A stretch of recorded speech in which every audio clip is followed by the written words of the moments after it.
নিত্য প্রয়োজনীয় ওষুধের মূল্য বৃদ্ধির প্রতিবাদে সল্টলেক উত্তাল। পথে নামলেন মন্ত্রী মেয়র। কেন্দ্রীয় সরকারের ওষুধ নীতির বিরুদ্ধে সুর ছড়িয়ে বিধাননগরে প্রতিবাদ মিছিল।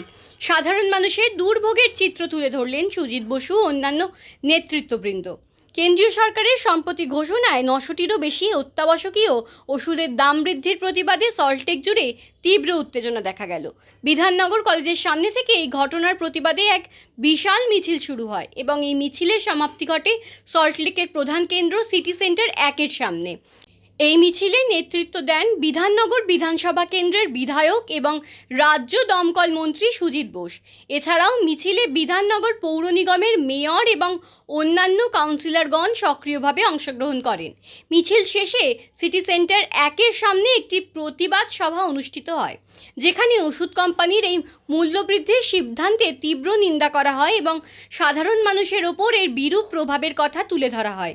সেই সঙ্গে মন্ত্রী সুজিত বোস এবং অন্যান্য নেতৃত্ববৃন্দ কেন্দ্রীয় সরকারের এই জনবিরোধী নীতির অবিলম্বে প্রত্যাহারের দাবি জানায়।